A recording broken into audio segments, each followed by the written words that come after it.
let's welcome back our co-host. He is a New York Times best-selling author because they never bother to chart the worst-selling ones, Mr. John Gilstrap. Good morning. Vietnam veteran, member of the House of Delegates for 26 years, Deputy Revenue Secretary, Mr. John Doyle. Good morning, everybody. And at one point you sold academic books. I sold college textbooks for a living for 10 years. I was 8 years with John Wiley and Sons and 2 years with Houghton Mifflin, sold to in all areas of study. And I became so well-rounded that you could roll me off in just about any direction. Wow. So did you have a bunch of books in the trunk of your car and you go to account, or? No, I would have a few. What we would do when we talked to a professor, if I thought the professor was enough of a prospect, I would send the professor an examination copy of the book and then come back in and talk later and see what they thought of it. Yeah. And I didn't take orders. This was one where I just had to make a good impression because the professor, when he or she decided what book to order for the class, would just tell the bookstore. And the bookstore would then order from the company. Yeah. Very nice.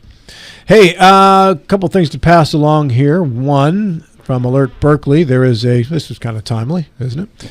25.8 mile marker of I-81 northbound shut down due to a traffic accident. That's usually a fairly uneventful part of 81. It's still dangerous because you drive, it's straight, 3 lanes, there's no mystery there, and people go very fast, but there is an accident there. So be very careful. There is tree canopy cutting that's being done on Vineyard Road or Vineyard. Most of the time it's Vineyard. Vineyard, yeah. Between 901 and Kuhnstown Road and Falling Waters through Friday, December the 19th. That'll be between 7 a.m. and 5. And from Uncle Joe's Barber Shop in downtown Martinsburg. I was asked to pass this note along while Alex Gasrud was on the show with us. So, Rob, in case you can please mention this, I'm working day and night trying to help a Ukrainian friend with their visa. Our senator and congressman are all talk. To quote from my friend, I don't want to live in Ukraine anymore because Russia never truly stops. They may pause a year or two, but then it all starts again with even more force. I just want to live in peace here and now, not years later waiting for something unpredictable to happen. Rob, my friend loves this country. She loves living here. And I believe Jason is training this person to work at Uncle Joe's Barbershop. Please mention that this is Jason talking now, mention that I am facing health issues that need attention now. I need help with folks that want to contribute to a sound family-owned business. If I'm going to go down, I might as well go down fighting. Indiana University has 7 basketball players from Eastern Europe. Are they more important than a small family-owned business? That's from Jason Romage from Uncle Joe's Barbershop. And let's remember, Gasarud said he wanted to keep Afghans out of the country, not Ukrainians. Yeah, and that wasn't at Alex's expense. That was I know. It was Jason's frustration at trying to get help from Senator Capito or Senator Justice or Riley Moore. It just reminded me of what Alex said at the beginning of his talk. And Jason, if you're listening, I'll see you in 90 minutes. Oh, you got an appointment? Yeah, I do. I've got another couple of weeks before I go back to see him or her. Well, actually, not her, I don't think. So, there was some things going on. But he's having trouble getting any response from the Capito or Moore. I don't know if he's tried Carol Miller or Jim Justice's office or not. I don't know, but he's having trouble getting. Well, Carol Miller wouldn't do anything because that's just the other district. But right, that's not her. Yeah, he should contact all 3. I believe he has. Okay, and he's not getting any help trying to get this person an extension on their visa, I guess. All right, let's welcome in our guest here, Steve Allen from Jefferson County Emergency Services and Homeland Security. Good morning, sir. Good morning, everyone. And the Wonder Boy, Brandon Wonder. Good morning, everyone. Thank you again for having us. Did you bring our bread? I might be sad to have to get a cake for the Wonder Boy. The correct answer, the Boy Wonder was Batman's sidekick. I didn't want to violate patents, copyrights, so I don't want Marvel Comics suing me. Is Batman Marvel or DC? I don't know. You're the author. I thought you might know this. Comic books have never been my thing. Yeah. Tom Williams should be able to tell you that. All right. Somebody in our comment section will definitely put it up. And even though I worked in the publishing industry many years ago, I don't know. You don't know. All right. Colin just texted me. Maybe Colin does. DC. Batman is DC. There you go. Thank you, Colin. Well, as soon as I said Marvel, I thought, wait a second. I don't think that he's Marvel. Hey, this is an interesting month because if you're like me, You're digging out a bunch of lights. Probably you already have. Maybe they worked last year. Maybe they didn't. That's not going to stop you from trying to use them again. And you got Christmas trees, some of which are live, which you got to keep watered, right? You got outdoor lights. You got a lot going on this time of the year with stuff that you don't normally work with. So that being said, is this a safety month for these kind of things, electricity and whatever? Yeah, so we kind of like to push a little bit of fire safety, especially around this time. Actually, I'll shoot off some quick facts here that are pretty interesting about the topic. Is that U.S. fire departments respond to about an estimated average of 832 fires a year. Of those fires, and that is only for decorations. That doesn't include Christmas trees, which would be more That's around here? And U.S. Okay. All of U.S. Yeah. Sorry about that. I meant 800? Thank you. Yeah. It'll be a lot for around here. Yeah. But these fires. 30 a day. Yeah. These fires cause about, on an annual average in the U.S., about 3 civilian fire deaths and 28 injuries, along with about $17 million. Christmas tree fires? This is decoration, and this actually excludes Christmas tree fires, which would increase that number, but it just excludes that. But another fact for Christmas trees is that about 2 out of every 5 Christmas tree fire starts in the living room, which puts a lot of people, when they're watching their TV, puts them in the hot zone on that one as well. Certainly, so to speak. For sure. John, did you respond to a lot of Christmas tree fires? Oh, we called it fire season. Oh, wow. It was, this was, things burn. People do silly things with the ashes from their fireplace. They put them in a basement or in the garage or on the deck or something when they're still hot. On their Not wooden even deck? in a metal trash can. No, like put it in a that. plastic bag Yeah. or a paper bag. I mean, it's astonishing. It's astonishing what people will do. Real candles on a live Christmas tree. I have a friend who does that to this day. Real candles on a live Christmas tree. I want to go back to the part where you said they put fireplace ashes in a paper bag. Yeah. Plastic bag. Well, it's usually the They next said paper, morning. too. Oh. It's the next I morning. think it's cooled down. Right? They think it's cooled down. It really hasn't. Yeah. It's just banked down, and they put it, don't pay attention to it, and woof. Oh, my goodness. No, that's a far. Right? Yeah. Film joke, yeah. On the scene, heavy fire showing. All right. So what are the mandatory public service announcements that go along with fire season in December? So the biggest things is check your lights. Check to make sure that they're not frayed. If you plug them in, you see some copper wire exposed, maybe switch them out. I actually just had a plug not too long ago that had that, and I said, you know what? Not even plugging this one in anymore. I'm going to buy a new one. It was like for $10 on Amazon. Worked for me. So check those wires. Don't plug them in if they're all frayed and beat up. It wouldn't go too well. Also, water your Christmas trees. As I said earlier, they're always usually in the living room. If a fire starts, it's not really the best place to be, and Christmas trees go up quick when they're dry. And just when you're done with everything, you're going up to bed, turn off your lights, blow out your candle. I actually have a candle at home. I always make sure that, I put the top on it. It eventually suffocates it. But either way. We're talking about candles here, though, right? Candles, yeah, candles. But blow out your candles and unplug your lights before you go to bed. Are always a big thing as well. Mr. Allen, what are you looking at over there? I'm just looking down at what he gave us. They put a freeze on winter holiday fires. Yep. Yeah, so a lot of this stuff just seems so common sense. It seems like we shouldn't have to announce this. Like blow the candle out before you go to bed. Yeah, Put water in the tree. And another thing that a lot of people might not think about it, but right now is the second and third largest time for cooking fires. Come closer to your microphone. Sorry about that. Yeah, Excuse sure. me. Second and third largest time for cooking fires. You think Thanksgiving's over, don't have to worry about cooking fires. Everybody's putting their pans away, done with their turkeys. Well, it's actually quite the opposite. Christmas is number 2, and Christmas Eve is number 3. And where does Thanksgiving rate? Like when number 1. You're trying to deep fry the turkey for the first number time. 1. Yeah. When they're they're in the garage. Yeah, exactly. Yeah, and it just comes down to oven fires and stuff like that.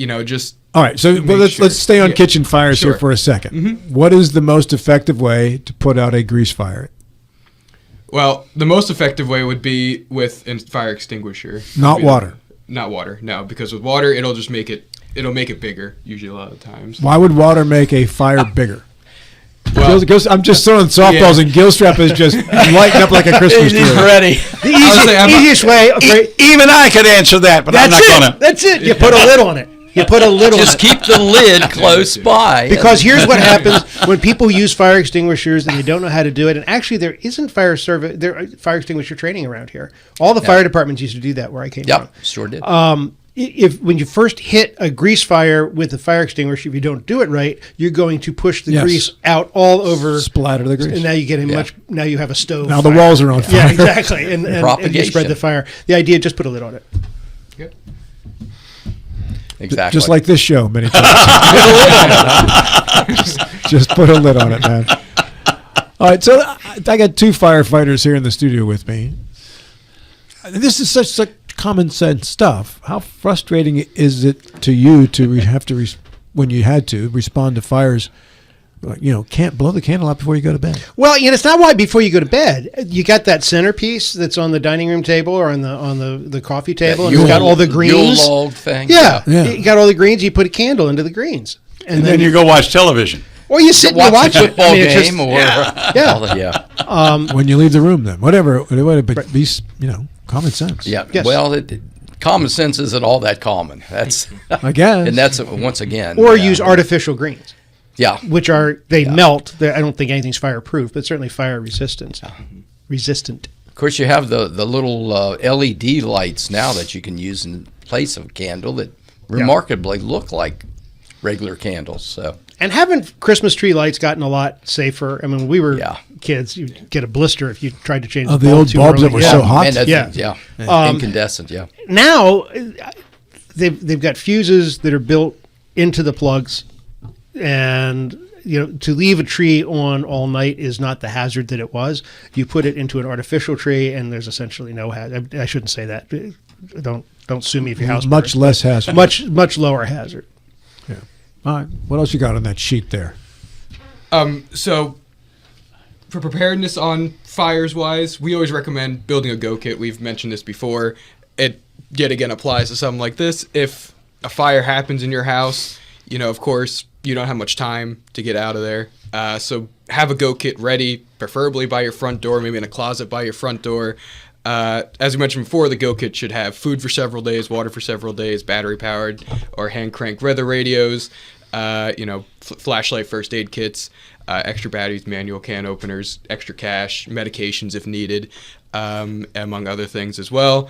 Another thing is create an evacuation plan, fire evacuation plan with your family as well. I know it takes time and it's a bit of a hassle if you have younger kids to get them to sit down for more than a minute to actually talk about stuff, but it is very important to get everyone together, talk about some of the evacuation spots like windows, doors. How do you get what is the best way to plan for a second story evacuation where there's nothing underneath to land on other than the ground? Sometimes it's just to wait. One of the key items, key issues here is that everybody sleeps with their door closed. Mm-hmm. Even the kids keep the door. That adds 5 minutes on average. It adds 5 minutes to the survivability in a fire, which is a long time. If the kids can, if you get out on a roof, a porch roof, something like that, that's ideal. But if you're on the second floor and you got lawn furniture down below you, you really don't have a lot of choices unless you're going to have one of those escape ladders, and that takes training too. Everything needs to be trained. 911 should be an instinct. When you see a fire, call 911. You can always cancel the call. You can always bring them back. You'll probably still get a fire truck there to take a report, but it's never let the fire get between you and the exit. So if you are going to be fighting this fire in your kitchen, make sure you got a way out in case you screw it up, because you don't want, if you make a bigger fire, you don't want to have to go through it to get out. But the exit planning, I'm telling you, as a firefighter, you've seen it, and we've all, that's the horrific stuff. Kids don't know that they're allowed to break a window. They work their whole lives trying not to break windows. Can they open the window? If it's the old kind of sash windows, it's painted shut sometimes. Yep. Exactly. Have shoes near your bed. If there's one thing, go out naked from a fire if you have to, but have shoes. Shoes are important. There's In a all visual. the years, I don't think I've ever met somebody outside Naked. No. we've No, always people had some- people will die before they try outside.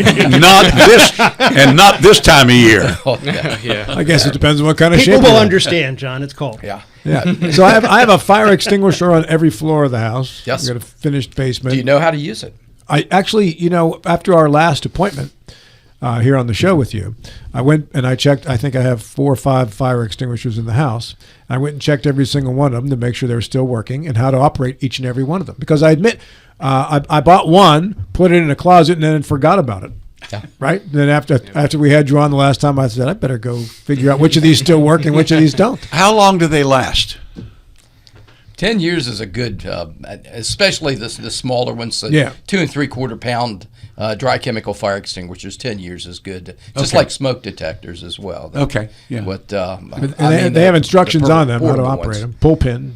Yeah, pass. The 2.5 pull, gallon- aim, squeeze and sweep. 2.5 gallon water can extinguishers. Oh yeah, that's Hands down, for everybody should us have one that of are those. professionals. Well, I mean, we- if you got a yeah. fireplace, that's how you're going to put the fire out. And Yeah. dry chemical, it just makes this huge mess. Yeah. I mean, there's a practical element to this too. Water can puts out a fire, not on electricity, that's bad. But if you unplug something that It's no longer- it's it's not an electrical de-energized, fire yeah. anymore, right? And So Yes, the dry Class A chemical, fire.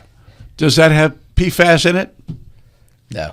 No. well, Okay. everything no. has PFAS in it. Well, I mean, at some level, parts per there's trillion. some How about chemical of some kind. dangerous PFAS? Burn to That's death. more what you want. Or risk cancer 40 years from now. What do you want? I'm just trying to interpret John's question. That was because remember they had to, I think, change the fire retardant out here Yes. at the Air Guard. Well, it's the foam, the AFFF foam, that's aqueous different. film forming. Foam okay, yeah. Has but PFAS what you're in saying, it. the But chemical dry in these chemical, things, yeah. in these small things, is nothing like that. Yeah, it's I just- bicarbonate of soda. Thank you, Rob. That was my type. question. I was Remember trying the old, if you go way back, and maybe coming from Pittsburgh, you might have seen these in some of the old houses, the little carbon tetrachloride Oh, yeah. glass balls that they had outside of a fireplace. So if it flared up, you throw carbon tet. I mean, it's a great fire extinguisher. It also causes cancer and creates phosgene, but it's Yeah. you can still find them in antique stores. I don't think they still got the carbon tet, and I hope they don't. Oh but- no! Even the Air Force, we had carbon tet in the Air Force years ago. This is even before I joined in the '75 time frame. But there were carbon tet in the fire apparatus. You had large tanks of carbon tetrachloride that they would spray on fuel fires. Yeah. Who doesn't have a large tank of carbon tetrafluoride? I got like 6 of them. I just bought a 6-pack at the local store. Just paid the boy $2 to put in my trunk. Yeah, we'd better get back to Brandon's. Yeah. I always knew fire with a couple firefighters. That'd always take a little bit. Oh, sure, yeah. I plan it. Let them go back. I plan it. They get excited. They light up when they get the chance to talk about that. So the next one that I would like to talk about a little bit about is the National Influenza Vaccine Week. Yes. December 4th to the 10th with National Influenza Week. It's a national event, just highlighting the importance of getting your flu vaccines. It's just that time of the year. COVID, flu, cold. I just got over a cold a couple weeks ago, thankfully, before I got on the radio here. Thank you, sir. Yeah, exactly. But I've been around him these last 2 weeks, so now yeah. Make sure you exhale a lot near me. RSV shut my vaccine, door. too? Yeah, shut the door to the office. Yeah. But each year, millions of people get sick from the flu, and it leads to 100,000 deaths in the U.S. 100,000? Hundreds of thousands, excuse Really? me. From the flu? And it's mainly in the elderly populations. They have more issues with the fighting off the disease. The same thing with like COVID. And the CDC just recommends everybody that's 6 months or older receive an annual flu vaccine. It's just always recommended, definitely for people who are 65 years or older, or kids who are younger. Just always like to put that PSA out just to make sure people are keep up to date on their vaccines. And they used to for some shots there was like an inhalant as a option for kids who were just scared to death of needles. I don't know. Is that still an active way of giving the flu vaccine? I would say when I was younger, I used to get that, but Right. I don't think that's around anymore. No, It's gone. I think they've found out that that's not as effective or something like that. I'm not sure. Yeah. More fun, make the kid cry with a needle. Giving him like a sugar cube. That was too easy. Remember being a little kid and you're supposed to go to the doctor for your shot? That was like the worst day of your life. yeah. Oh yeah. Of course, they now use the inhalation for the Noxalone. Mm-hmm. The Narcan. Yeah. Yep. You have the little squirter. Yeah, I'm trained in that. Go up in the nose. Hey, Yeah. one thing that's on your list here that I'd like you to talk about in terms of fire safety. But you only have a minute. And that is the distance from heat sources like radiators and such. So the distance of heat, it's about 12, it should be about 12 inches away From a candle. from a candle. From a heat source, I don't remember the 3 feet. distance of 3 feet. Okay, Yes. you guys probably know a little better than No, me. I just read it's it. on on- here. Is it read on there? Okay. I probably have it somewhere in my... That's why I asked you about it. I have a little list here. It's somewhere in here, but I couldn't find it. I saw Yeah. the 12 inches. I was like, well, I'll just say that. Maybe they'll go along with that one. But That worked. yeah, it is about 3 feet, and it shows on there. Yeah, 3 feet to stay away from heat sources. It keeps anything from any flammable issues or burning or anything like that. So I always recommend to stay. All right, and if you want to get the Alert Berkeley version of the app in Jefferson County, what's it Correct. called and how do Yep, you do it? You got the- 30 seconds to tell me. All right, I'll go real quick. Ours is called Everbridge. We get notifications for thunderstorms, flooding, tornadoes. Go to the JeffersonCountyWV.org. Go to Emergency Info Weather Alert signups, and to sign up, go to the Everbridge. Click here's a little button there, and then just fill out your information, and you'll get all the information, and you'll get notifications whenever you need to. They don't call him Wonder Boy for nothing. Brandon Wonder. real quick. He's learned how to talk fast. He's Yeah. got it down.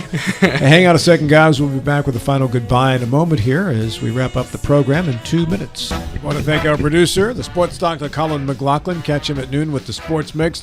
Our guests here, Steve Allen from Jefferson County Homeland Security Emergency Services. Good morning, sir. Thanks for coming in. I love it. It's great news. Brandon Wonder. Brandon, thank you for what you do. Thank you guys. Thank you, and yet again, thank you guys for having us on. It's always a fun time with you guys. If you're in Jefferson County or you just like to have alert notices from Jefferson County, Everbridge is how you do it. Everbridge, that's it. Yep. Just go to the website. It'll be on there. Mr. Doyle, good to see you again. Good to be here as always. See you next Thursday. Yes, indeed. Mr. Gilstrap, I'll see you next Monday. Yes, and to the people on Facebook, yes, those fire blankets work. Yeah.